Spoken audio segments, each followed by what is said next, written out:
Saludos mis amigos y hermanos, bienvenidos una vez más al Tribunal Cristiano para, como de costumbre, tocar temas de interés, educar a nuestro pueblo y traer información valiosa que podamos todos compartir. Si oyen esa tos, no se va a contagiar nadie. Es que el padre está superando, ahorita nos explicará, superando ahí una crisis. Pero nos puede seguir en el canal 58 y el 348 a través de Liberty o en el Facebook, que ahí cuenta todos los programas que hemos hecho hay una filmoteca del Tribunal Cristiano. Son temas educativos, discusión pública, información valiosa. Y en el Twitter me puede seguir como @apostolricky. Ahí podemos comentar, ¿verdad? Y si quiere ver toda nuestra programación, no tan solamente del Tribunal Cristiano, sino otros asuntos que atendemos, Apóstol Ricky Rosado en el YouTube. Y este programa sale los martes en su horario de costumbre a través del canal 58 y el 348 de Liberty, por pura palabra, pero también lo ponen en diferentes otros horarios. Hoy tenemos un programa variado. Más adelante estará el licenciado Héctor Albertorio por un caso que se acaba de tener una victoria en el apelativo. Eso del lenguaje inclusivo, vamos a hablar de eso también. También tenemos una decisión que cuando estamos grabando este programa acaba de bajar en el 5º circuito del Tribunal Apelativo de los Estados Unidos, que va a interesar a mucha gente. Tiene que ver con la píldora esta abortiva y todo lo que está ocurriendo al respecto. Y también pues hemos invitado al director de la Oficina de Base de Fe y asesor del gobernador en Fortaleza, al pastor Luis Roy. Pastor, un saludo ya que te presenté. Claro que sí, saludos. Dios les bendiga a todos, tu maravillosa audiencia. Saludo también al Padre Carlos. Un placer nuevamente estar con ustedes. Amén. Bueno, y el Padre Carlos, que ya se reintegra después de sus viajes a Italia, y después de Italia parece que se fue a la Dolce Vita, no sé qué fue lo que pasó. Mire, ese es el trademark de él, él pone la mano siempre ahí antes de hablar, es como algo, es un tin nervioso del Tribunal Cristiano. Y ahora padre tenía bronquitis, ya está saliendo de ella. Bueno, al menos la tos se ha controlado un poco más. Es que como ustedes saben, Roma en este tiempo es fría, y es doblemente fría porque el uso de las calefacciones pues es mínimo o nulo en este momento. Y tuve que ir al sur de Italia, a Sicilia, porque iba a la inauguración de un templo y de un sacerdote que durante mi tiempo allá yo siempre le ayudaba en Navidad y en Semana Santa. Inauguraba el templo parroquial después de 30 años de esfuerzo. Y entonces, pues allí en Sicilia no hay calefacción. Por lo tanto, el frío es bastante fuerte. Nunca hay allí. No, ellos lo que usan son estufas eléctricas, que no es lo mismo que la calefacción. Y en Roma, evidentemente, en este tiempo, pues no usan la calefacción, estufas eléctricas, pero por supuesto no es lo mismo, ¿verdad? Y entonces, pues claro. Pero no tiene que ver nada por la guerra del gas con la. No, eso es parte de una tradición cultural o de país, es un modo de economizar, no sé, ¿verdad? Es parte, porque honestamente ellos están habituados al frío posterior a febrero, pero un jíbaro de Puerto Rico como el coquí, pues claro, no está igualmente acostumbrado a un frío de febrero, que es casi como estar en Ay Bonito en medio de la Navidad sin ninguna ropa puesta, ¿entiendes? O sea que para mí es fuertísimo. Entonces, cuando llegué a Puerto Rico, a nuestro calor, evidentemente cogí una bronquitis casi pulmonía, que es lo que estoy ahora pasando, ya casi saliendo de la crisis. Bueno. Pero nada, estamos bien. Pues ya saben, incluyanlo en sus oraciones porque necesitamos al Padre. Eso es lo más importante, me acompañan con oración. Amén. Bueno, pues qué bendición tener al pastor Luis Roy, como dije ya hace un momento atrás. Él es el asesor del gobernador con las cuestiones que tienen que ver con las bases de fe, entiéndase todo el tercer sector que trabaja con bases de fe, las iglesias y todos esos aspectos. Y entonces pues queríamos conversar con el pastor Roy, porque como es de conocimiento público, ya estamos en la etapa de reconstrucción de muchos sectores en el país y los fondos federales a través de FEMA se han estado ya, aparte que ya están obligados, ahora se están desembolsando o comenzando las obras de construcción, un proceso tedioso, lento, engorroso en alguna manera.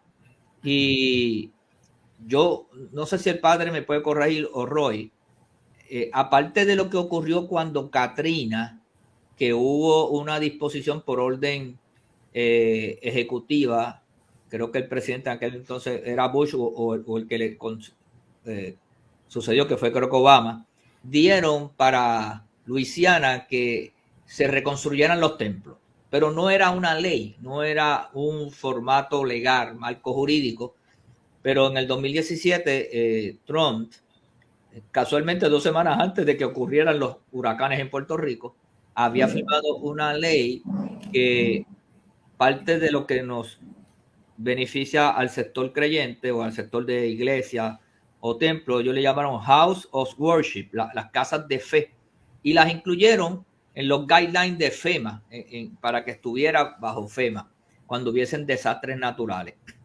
Por tal razón, Puerto Rico, siendo un territorio de los Estados Unidos, también fue acogido en esa sombrilla.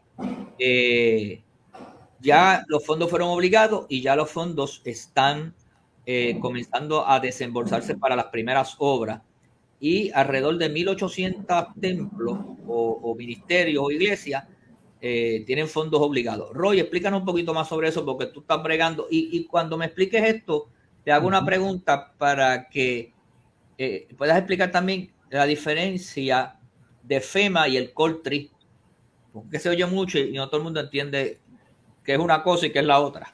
Claro. Bueno, pues, saludos y bendiciones a todos. Gracias nuevamente, Pastor Ricky, Pastor Carlos Pérez, por esta oportunidad de compartir nuevamente en tu maravilloso programa y de poder orientar con datos genuinos, verídicos y llevando la verdad, que es sobre todo lo más importante, ¿no? Voy a comenzar con tu última parte, porque disipa también muchas dudas. CORT3 es la agencia gubernamental que maneja o procesa la parte del cumplimiento de los fondos que provee FEMA.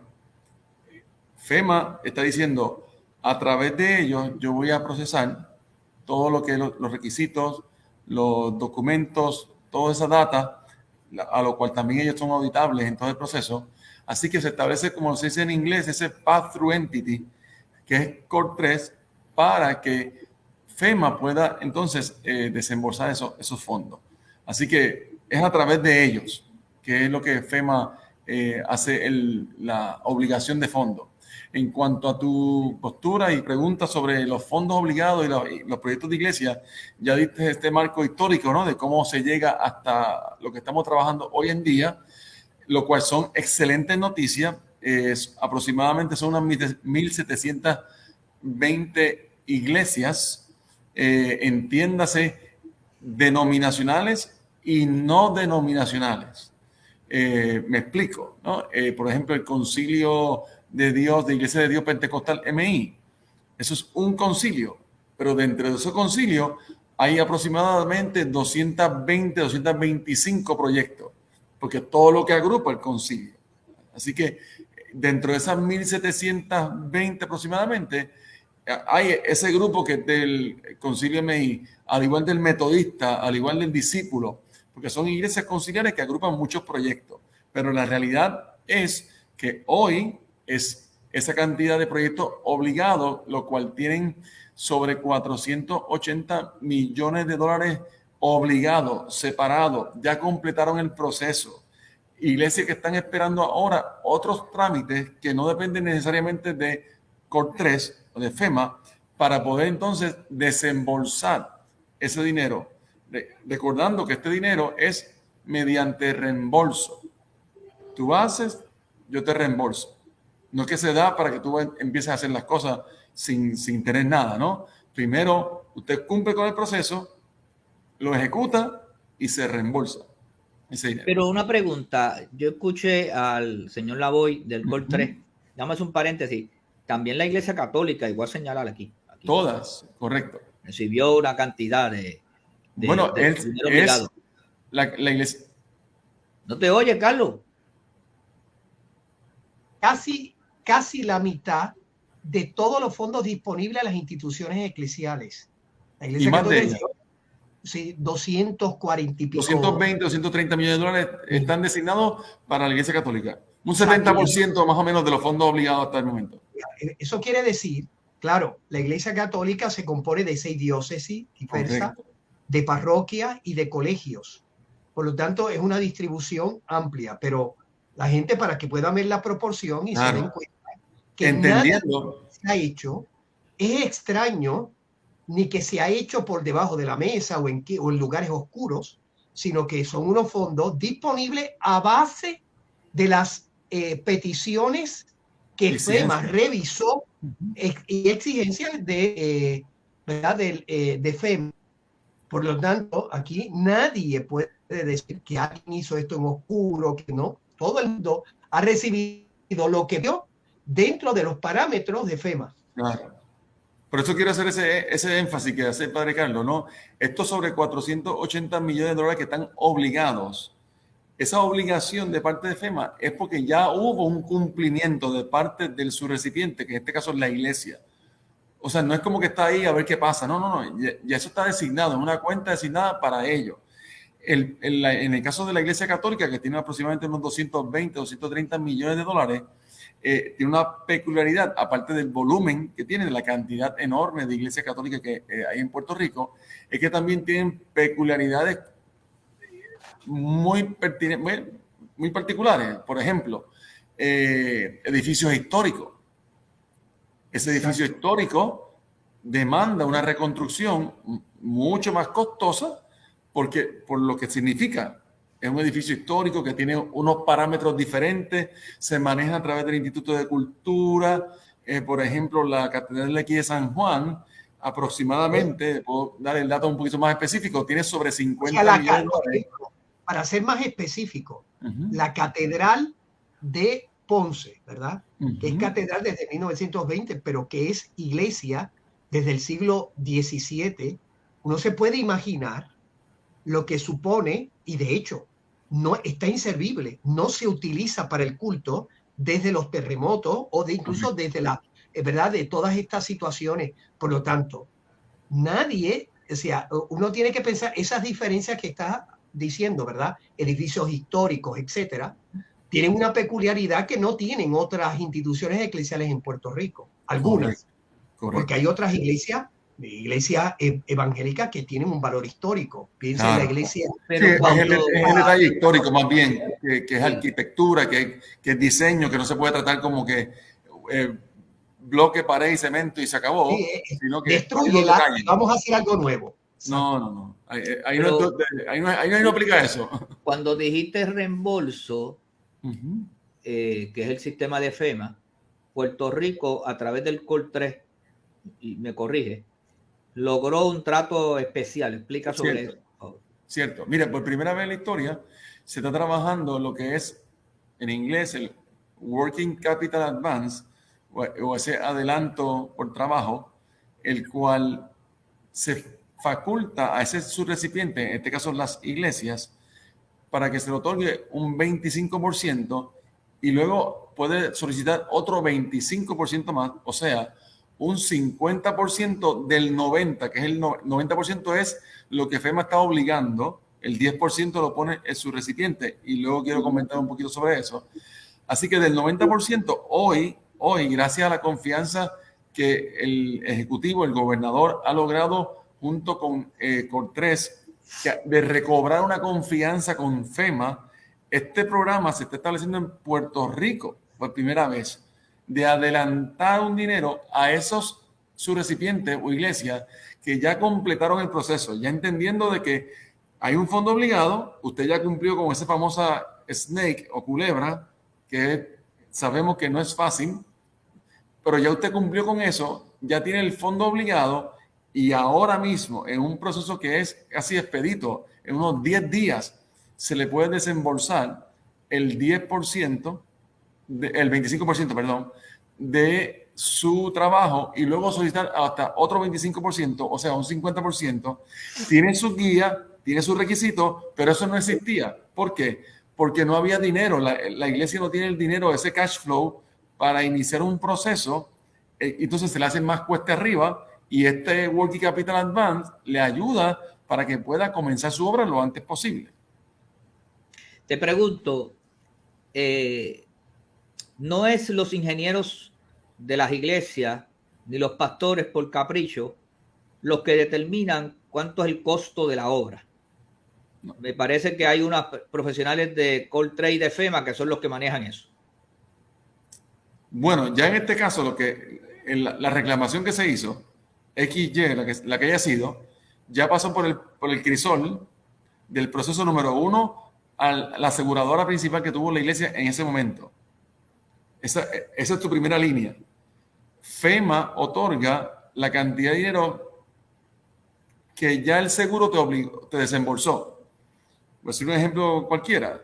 $1,000 fueron tu reclamación, el seguro te dio 500, pues tú no puedes solicitar la FEMA 1,000. Le vas a solicitar 500 porque ya el seguro te pagó 500. Ok. Entonces, luego de la reclamación del seguro, esa diferencia, que ya eso básicamente se finiquitó, ya todas esas reclamaciones están hechas, que son los sobre $480 millones que ya están. Es el resultado de ya haber deducido la cantidad que el seguro le pagó a esa iglesia y es el fondo que tiene obligado. Pero no es como que el ingeniero de la iglesia o el pastor que más o menos por encimita vieron y son estos costos.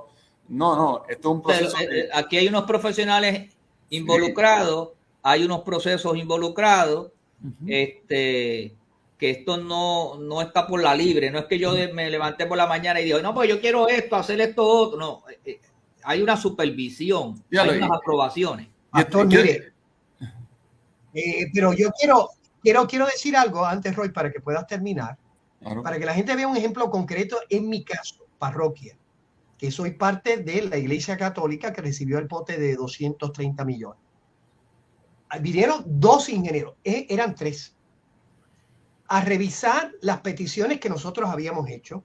Correcto. Ellos evaluaron, ellos analizaron, estuvieron en el sitio, vieron las cuestiones, ellos dan la recomendación, etcétera, etcétera, etcétera. Eso no es, por supuesto, la persona que lleva los seguros en mi parroquia fue la que entró en contacto con ellos, desglosándole lo que nos había dado FEMA, lo que nos había dado el seguro. O sea, es un proceso complejísimo que no coge un día, no es que vinieron, qué bien el boquete allí, no.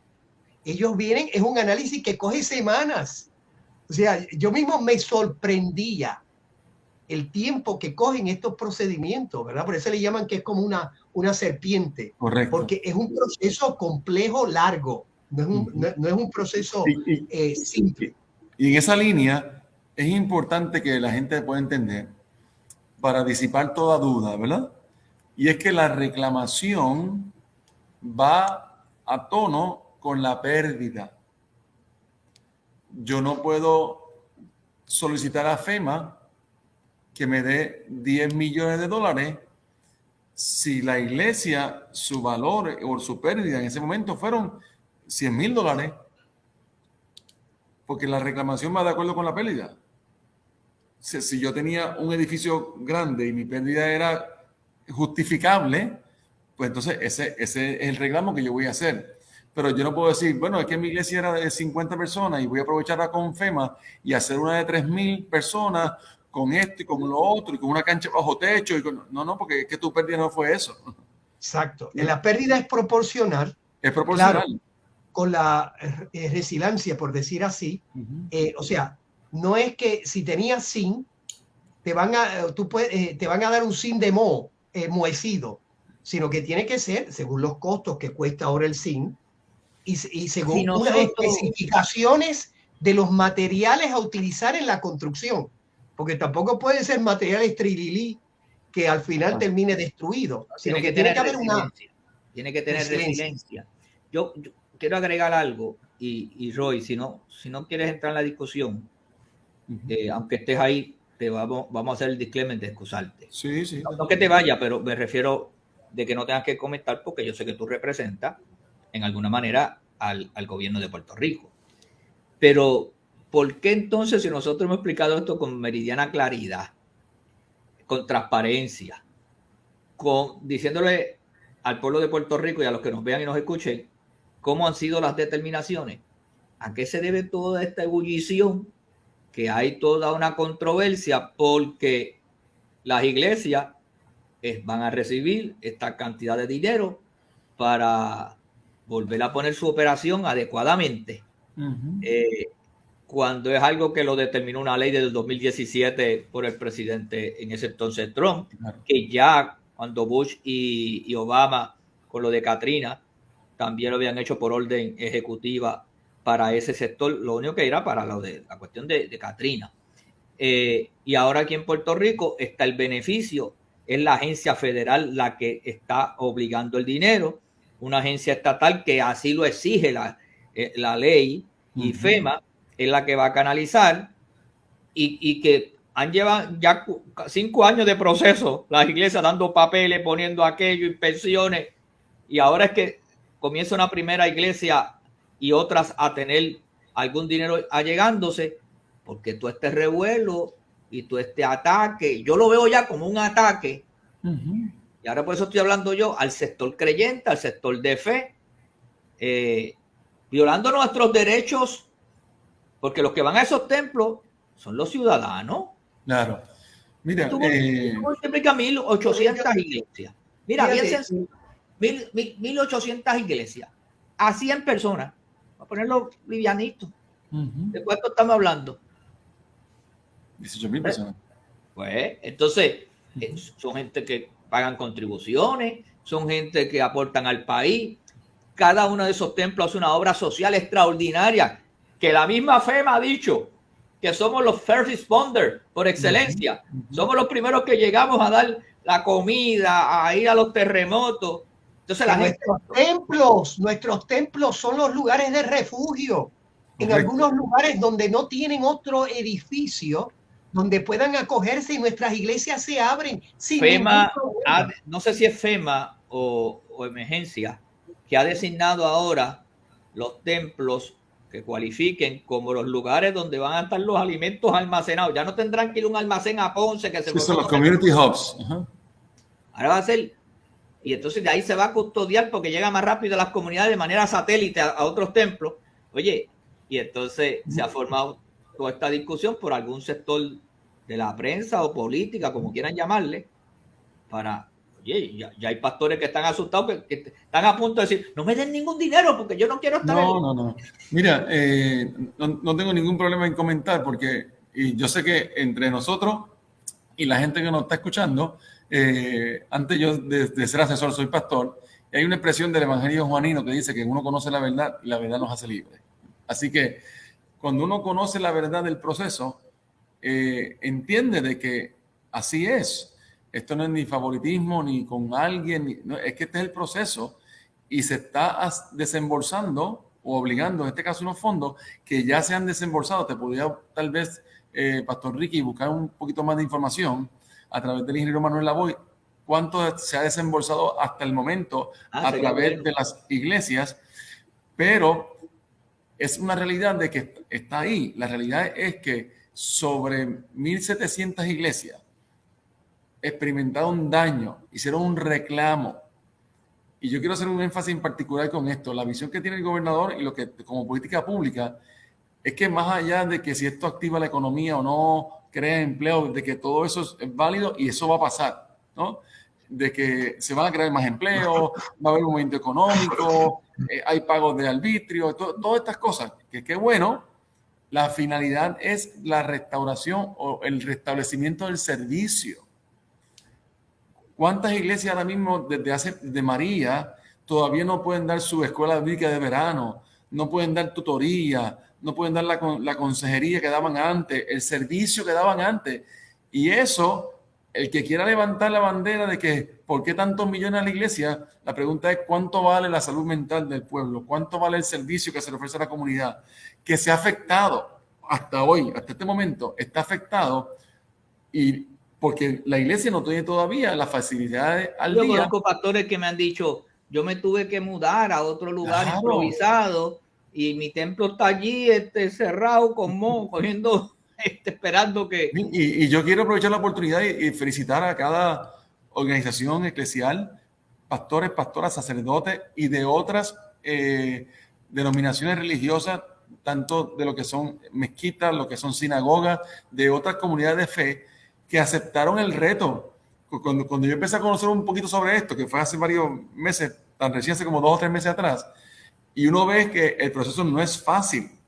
El cumplimiento, el papeleo, toda esta estructura que demanda. Y la mayoría de los pastores y pastoras y otras comunidades de fe siguen estando todavía en el proceso. Es digno de admirar porque no renunciaron, siguen ahí, y hoy en día la realidad es que gracias a la persistencia de ellos y al cumplimiento y a la estructura organizacional que muchos de ellos ya tenían y otros han reforzado en el camino, hoy tenemos sobre 480 millones de dólares obligados para esa comunidad de base de fe. Hay sinagogas que están participando y mezquitas, perdón. Hay diferentes. Hay un listado que lo puedo también hacer llegar, que es público. Sí, no, el listado yo lo vi, pero no me percaté la presencia de grupos religiosos no cristianos. Pudiera indagar sobre esto, porque hay varias reclamaciones. Hay una que son de mayor, otras son menor, que los requerimientos son diferentes, pero pudiera indagar. Lo que quiero enfatizar es que ha estado abierto a todo el mundo. Una última cosa, pastor. Seguro. Yo quiero que la gente se dé cuenta del problema jurídico serio que las críticas plantean en nuestro sistema legal. Padre, la Constitución. Padre, si eres tan amable, como se va, vamos a despedir. No, si son 2 segundos, pastor, 2 segunditos. Era para que metiéramos al Albertorio, que lleva 2 horas esperando. No, después también, pero yo quiero clarificar esto en esta sección que tenemos. Yo creo que es bien importante que la gente se dé cuenta que hay 2 cosas que son erróneas en la concepción que tiene la gente sobre la llamada, ¿verdad?, las cláusulas religiosas de la Constitución americana. Lo primero es que no prohíbe el uso de fondos públicos en beneficio de las instituciones eclesiales. Y el criterio jurídico que el Tribunal Supremo ha sentado es simple. Si tú le das a una organización sin fines de lucro de carácter secular, no se la puedes negar a una organización sin fines de lucro de carácter religioso, aduciendo motivos religiosos. Por lo tanto, si a instituciones sin fines de lucro, que se dedican a la promoción de del uso de energía solar, ¿verdad? Y le da fondos públicos, y hay una organización religiosa, ¿verdad?, que tiene una función religiosa. Tú no puedes decir, no, a esta sí porque es secular y beneficia, por decir así, el bienestar material, y a la institución no, porque ya eso es una cuestión, no. Y lo segundo, lo único que prohíbe la Constitución americana en sus cláusulas religiosas, fíjense que no estoy hablando de separación de iglesia y Estado, que es un modo de interpretar las cláusulas posterior que ha demostrado que el desarrollo jurídico en algunos ha sido erróneo e inconstitucional. Las cláusulas religiosas dice también que no puede discriminar. Es decir, yo no puedo decir a la Iglesia Católica le voy a dar el 90% por ser Iglesia Católica y a la Iglesia Evangélica solo un 5% porque son evangélicos. Esa discriminación es lo que no significa uniformidad, porque puede ser que haya una iglesia que tenga unos daños que sean de millones de dólares y mi parroquia sea unos daños de $10,000. Discriminaste. No, porque discrimen no es lo mismo que uniformidad. Esos son los 2 parámetros cuando nosotros estamos bregando con asuntos de naturaleza social. Claro, lo tercero es que las iglesias también cumplen una función social con los pobres y enfermos y tienen el derecho de reclamar fondos siguiendo su propia inspiración. Si yo me dedico, a la promoción del matrimonio, pues promuevo matrimonios con mi corporación sin fines de lucro, que son ayuda a matrimonios en situaciones de emergencia, en mi corporación sin fines de lucro, que son heterosexuales. es que está discriminando. No, porque discrimen no es lo mismo que uniformidad. Habrán otros que se dedican a eso, pero tú no me puedes exigir a mí para fondos públicos, renuncia a tu concepción religiosa para que puedas atender matrimonios con fondos míos. Esos 3 parámetros son importantes que los tengamos en cuenta a la hora de evaluar esta situación. Bueno, Pastor Luis Roy, gracias por tu aportación y te bendecimos y luego seguimos hablando. Claro que sí, estamos aquí en la oficina, aquí en Fortaleza, para servirle, cada pastor, pastora, a través de ustedes, en confianza. Para mí ha sido un honor y un placer colaborar en este proceso. Así que gracias a cada pastor y pastora y nuevamente a cada líder religioso que abrazó este proceso, y al final ese servicio se va a restablecer para beneficio de nuestra comunidad. Dios le bendiga y le guarde. Bien, gracias. Bien. Bueno, se une a la conversación el licenciado Doctor Albertorio Blondet. Saludos, licenciado. Saludos, Wes, y saludo a mi querido y flamante amigo y hermano Padre Carlos. Te escuché y te oigo bien, mejorando, así que vamos, esos pulmones deben estar bien.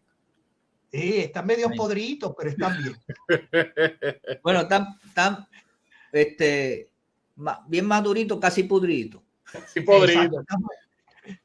Oigan, excelente la exposición, me parece que se aclaró la cosa muchísimo de la manera mejor. La gente tendrá sus criterios y sus opiniones porque comienzan a oír a terceros hacer opiniones disparatadas, pero con mucha emotividad, y a veces la emotividad nubla la razón.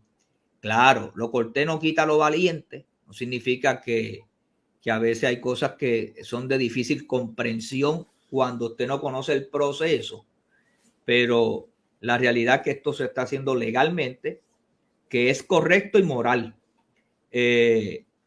Cuando el gobierno federal salió al rescate en la pandemia de los bancos, que le dieron no millones, sino billones de dólares a instituciones privadas y comerciales que rinden una labor, claro que sí, pero que ganan billetes como usted no tiene idea. Nadie se paró a protestar. Esta semana en Puerto Rico le dieron fondos federales a 69 cooperativas que bajo el velo de non-profit, que lo son, pero... Hay gente que gana bien allí. ¿Perdón? Hay gente que gana muy bien allí. Yo recuerdo que había recuerdo que había una non-profit en Puerto Rico que cuando pasó el $1 billón, llamada Triple S, Plan Médico, con unos ejecutivos allí ganándose millones de dólares, el gobierno tuvo que parar la cosa y le dice, ya tú no te comportas como una non-profit. Y tuvo que hacerse profit. Las cooperativas, es un dilema que hay con las cooperativas. Sí. Yo estoy a favor de las cooperativas, pero hay un dilema de los bancos que dice, oye, a nosotros nos exigen montones de cosas, y la cooperativa, que ya en Puerto Rico se han vuelto casi bancos en la manera de su operación. Lo que pasa, Pastor, es que las corporaciones sin fines de lucro tienen una peculiaridad. Sin duda, son distintas de las corporaciones con fines de lucro porque los dividendos entre los accionistas es parte constitutiva de una corporación con fines de lucro. Pero una corporación sin fines de lucro no tiene ese reparto de dividendos, ¿verdad? Pero sí tiene una cosa. La empleomanía que se utiliza tiene, por decir así, se le puede pagar un sueldo adecuado y de alguna manera que homologue situaciones en otros contextos análogos. Y a veces, en esos contextos análogos y comparaciones, pues a veces, pues claro, adiós, pero este ejecutivo está ganando una cantidad, claro, su posición en un banco ganaría eso. Todo eso plantea los problemas de las corporaciones sin fines de lucro, hasta dónde pueden ellos, porque la finalidad es, si tienen sobrante, se utilizan para la finalidad sin fines de lucro que tiene la institución, qué sé yo, una parroquia. Está bien, padre, estamos de acuerdo, pero... No, pero lo que termina... Pero oye, es que se te está quedando un eslabón de la cadena. Y tu análisis va bien, pero a veces te están cobrando ya por los servicios igual Ay, más caro. Pues, pastor, esa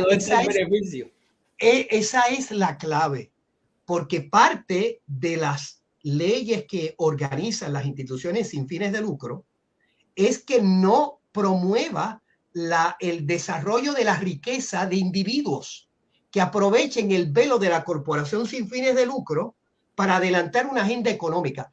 Lo voy a complicar más, pastor, porque el IRS tiene toda una jurisprudencia riquísima administrativa, que algunas de ellas han terminado en los tribunales, con respecto a las instituciones eclesiales.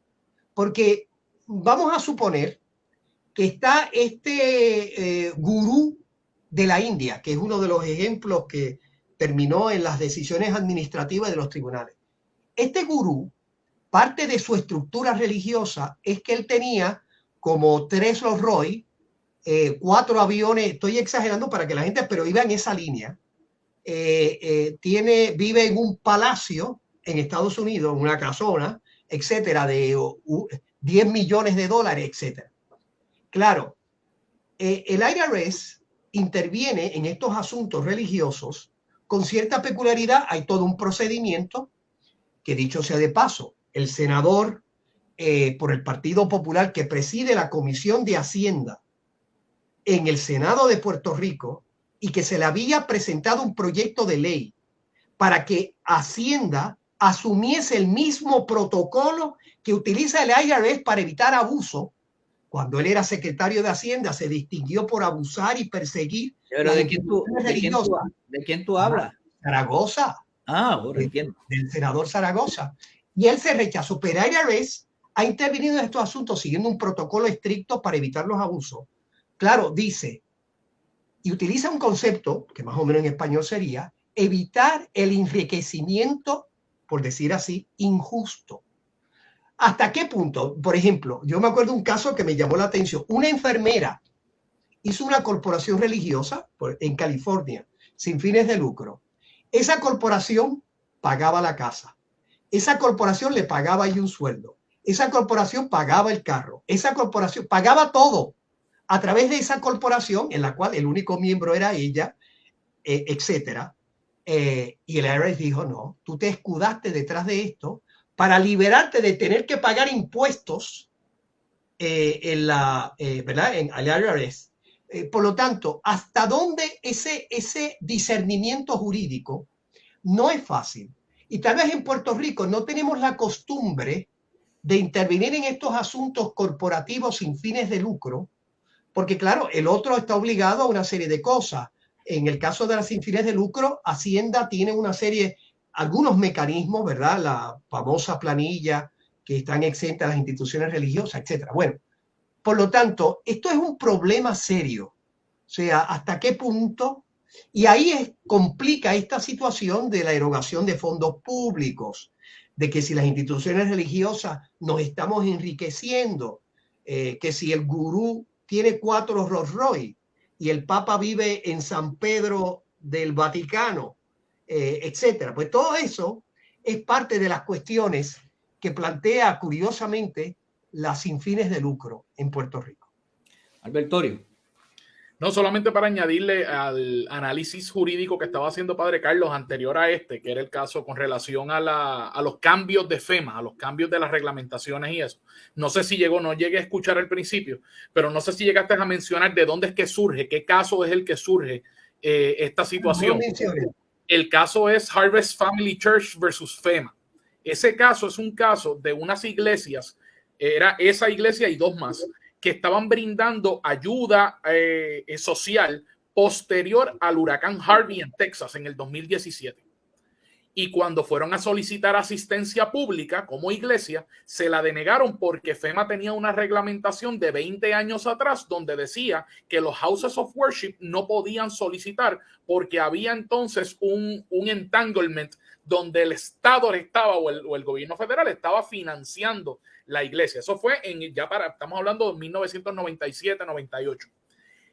Por ese caso, la agencia FEMA lo que hace es que llegan a un acuerdo con las iglesias y ellos cambian la reglamentación. Así que esto se acordó, se llegó a un acuerdo fuera de los tribunales y por eso es que el caso no siguió.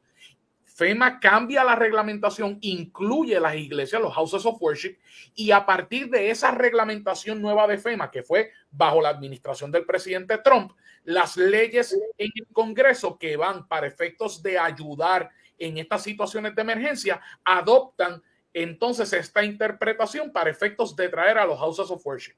Por eso es que la ley... El caso se llama, repítelo. ¿El qué? El caso se llama Harvest Family Church versus FEMA. Sí, dicho sea de paso, versus FEMA, sí, es un caso interesante, pero ¿sabes de dónde procede originariamente y por qué FEMA decide entrar en acuerdos y diálogos? Es porque ya el Tribunal Supremo de Estados Unidos había resuelto el famoso caso de Lutheran Church, correcto, el cual se le negó a una organización educativa luterana que tenía toda... Pero un segundito, pastor, para terminar este punto. Tenía todas las especificaciones, era de las 5 que habían sido elegidas, pero fue denegada los fondos del estado de Illinois por una sola razón. Que son religiosos y nuestra constitución tiene una cláusula especial distinta a las cláusulas religiosas que habla de completa separación de iglesia y estado. ¿Te suena parecido? El Supremo dijo no. Tu cláusula es inconstitucional si tú la interpretas de que yo voy a discriminar a las instituciones religiosas análogas a las corporaciones sin fines de lucro por ser religiosas, y decretó la inconstitucionalidad de esa interpretación, y es una cláusula que no solamente está en el estado de Illinois, está en un montón de estados de la Unión Americana, y entre ellos, que tanto cacarean aquí, está en nuestra constitución. Si es interpretada así, es inconstitucional. Por eso es que la gente no logra entender que el gobierno federal pueda y deba ayudar si ayuda a corporaciones sin fines de lucro. No está obligada a ayudar.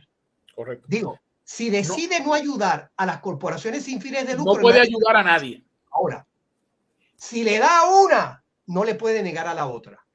Ese es el criterio, ¿verdad?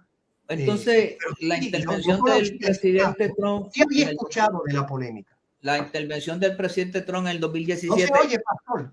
La intervención del presidente Trump en el 2017 ¿fue por orden ejecutiva o por ley? Primero fue por reglamentación de FEMA, cambiaron la reglamentación y posterior todas las leyes. ¿Me están escuchando? Padre Carlos, verifique si me están escuchando. Es él allá, nosotros estamos alto y claro acá.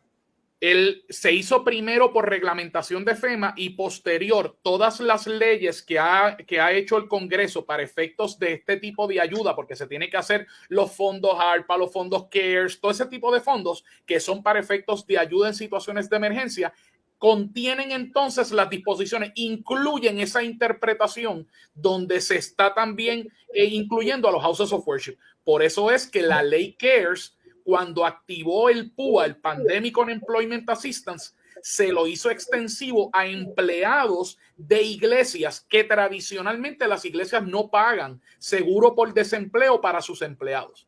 O sea que no fue una orden ejecutiva del presidente Trump, sino que fue una decisión administrativa de FEMA. Correcto. Que ha influenciado en todos los otros programas. Correcto. En los cuales se responde a emergencia. Claro, que el presidente en ese entonces era el presidente Trump y es el que da la instrucción, correcto. Ok. Exacto, claro.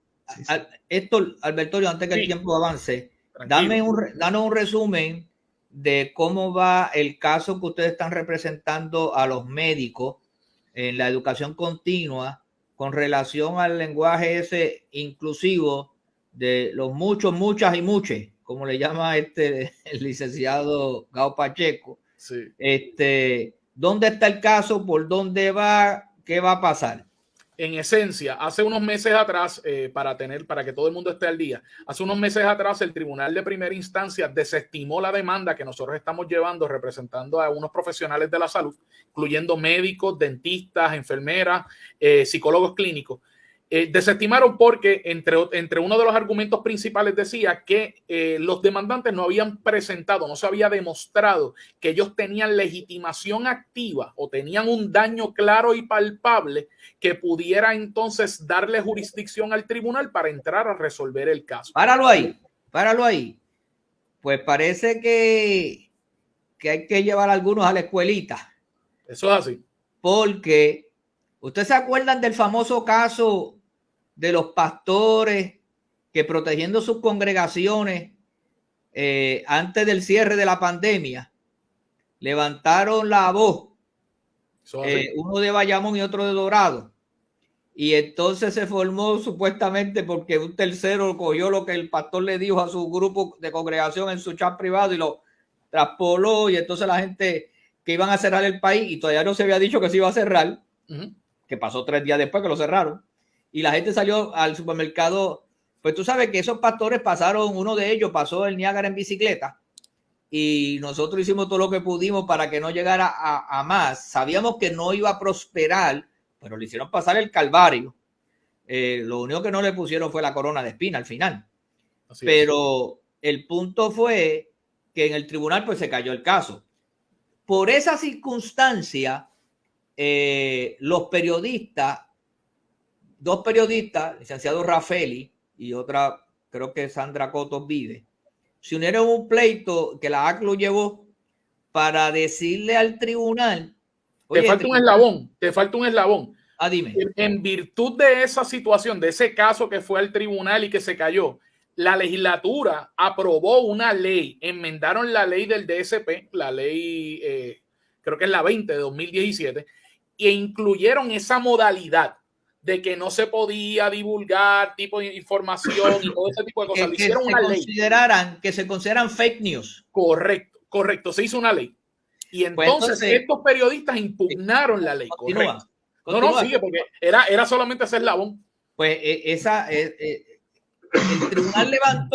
tribunal de primera instancia levantó que ese argumento, que los periodistas no tenían legitimación activa porque ellos no habían recibido el daño. Ellos siguieron llevando el caso llegó al Supremo y el Supremo reconoció, le dio standing, le reconoció su legitimación activa y ordenaron que esa parte de la ley tenía que ser quitada.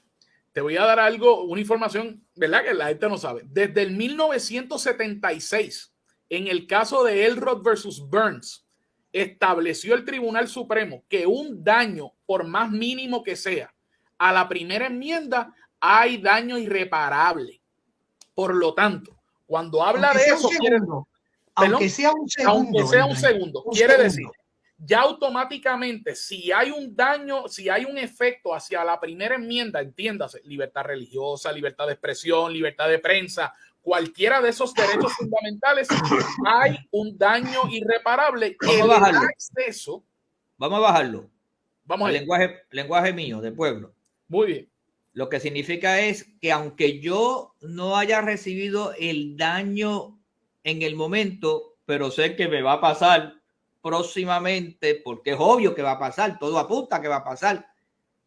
Se puede reconocer la legitimación activa. Se puede reconocer, pero también depende del tipo de recurso que lleves a cabo. Por ejemplo, si el tipo de recurso que llevas a cabo es una sentencia declaratoria, nuestro Estado de Derecho reconoce que ese es el remedio adecuado para resolver estas controversias que, aunque no han pasado en efecto, tienden a llevar a que eso va a ocurrir, y la sentencia declaratoria, como bien ha dicho el Tribunal Supremo, es un remedio profiláctico para evitar que ese daño se complete y que el tribunal pueda entrar a resolver la controversia de estas dos partes, que en la vasta mayoría tiene que ver con la constitucionalidad o no de una ley.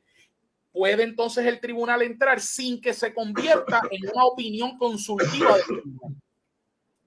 Por lo tanto, el caso ahora mismo está en el apelativo. El caso salió del apelativo hace 2 o 3 días atrás, y el apelativo lo que hizo fue el tribunal de instancia emitió una sentencia desestimatoria, desestimó el pleito diciendo no hay legitimación activa, los demandantes no han probado daño, el caso no está maduro. En esencia dijeron, ellos tienen que tomar el curso, activarse completamente con la licencia y esperar a que alguien le radique una querella y que el Departamento de Estado entonces le quite la licencia para entonces ellos tener un daño y acceso al tribunal. Esa es la interpretación que le dio el tribunal de instancia. En este limbo jurídico, los profesionales de la salud que no quieran someterse a la educación continua del lenguaje inclusivo. Los muchos, las muchas, los muches, los ellos y todas esas locuras que hay por ahí. ¿Les protege este limbo jurídico o están obligados a coger el curso? Vamos a esa parte. El Tribunal de Apelaciones lo que dijo fue, revocó la sentencia y dijo, tribunal, tú tienes, ellos, los demandantes, en efecto tienen legitimación activa, que hay un caso maduro y tú tienes que entrar a resolver los méritos. Ahora, ¿qué pasa? Anterior a nosotros, a la sentencia del Tribunal de Apelaciones, nosotros radicamos un auxilio de jurisdicción. Un auxilio de jurisdicción es solicitándole al Tribunal de Apelaciones que intervenga y paralice todo lo que está ocurriendo con relación a ese caso, entiéndase la renovación de licencia y el requisito de tomar el curso, hasta que el tribunal emita una solución, ¿verdad? Una resolución en cuanto a eso. ¿Perdón? Con nuestros clientes. El Tribunal de Apelaciones nos da el auxilio de jurisdicción y le dice a nuestros clientes, a los 5 demandantes, en el caso de ellos no tienen que tomar los cursos. Todas las demás personas a quien se le venza su licencia tiene que tomar el curso o iniciar un proceso judicial. Iniciar un proceso judicial. O iniciar o unirse a ese pleito. Se pueden unir, pero en la vasta mayoría de los casos lo que hacen, en otros casos lo que ha habido es que presentan un pleito y entonces lo que hace es que se consolida ese pleito con el que está corriendo ya. Exacto, ese es el proceso. Bueno, pero si alguien se quiere unir, que te llame y le hacemos un nombrecito más abajo. Claro, así. No sé si eso se puede. Y unos chavitos más arriba, unos nombrecitos más abajo y unos chavitos más arriba. Ya estamos en el apelativo, así que estamos esperando entonces. Ahora lo que procede procesalmente, estamos esperando los 30 días, los primeros 15 días, si el departamento. Y yo pregunto, ahora se supone, la jueza tiene 2 caminos, ¿verdad? La jueza tiene un camino nada más, tiene que entrar a resolver. Tiene que resolver. No puede, no, sí, ok. Pues ya ella no puede tomar otra decisión que los méritos del caso. Voy a reformular la pregunta. Y cuando digo que tiene 2 caminos, me refiero a esto. Ella puede ver el juicio ahora desde su inicio en sala y todo. O podría sentarse desde su cámara, de su escritorio, y dar su sentencia, por decir una palabra, o su decisión, allanándose a lo que ustedes han dicho.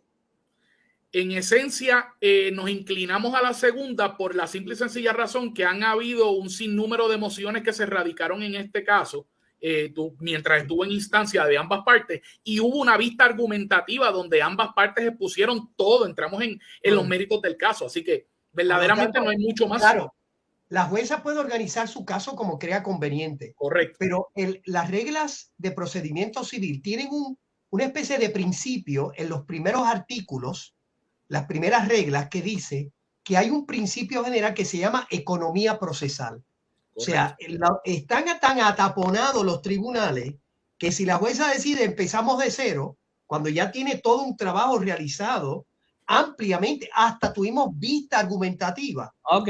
Sería, o sea, un retraso innecesario. No, era que yo quería ir a ver ella misma lo dijo. Yo quería ir a ver la función, era. Sí, quería ir a ver la función, pero está bien. Ella misma dijo. Si ya el telón bajó. No te preocupes, nosotros tenemos la grabación. Ella misma dijo en sala, mientras estábamos haciéndola, que ella está llena de trabajo. O sea, yo no creo que ella, habiendo sacado el tiempo en la que pudimos exponer hasta la saciedad. Oye, tú dijiste algo ahí, ya se me está acabando el tiempo, pero dijiste algo, tenemos la grabación. Sí, nosotros tenemos la grabación de la vista argumentativa, te la puedo compartir. Pero es el audio. Sí, no nos vas a ver, no vas a ver el bello rostro de Padre Carlos. No, era que me iba a poner creativo, pues si tienen eso ya, vamos a pedir permiso al tribunal para transmitirlo por televisión del Tribunal Cristiano.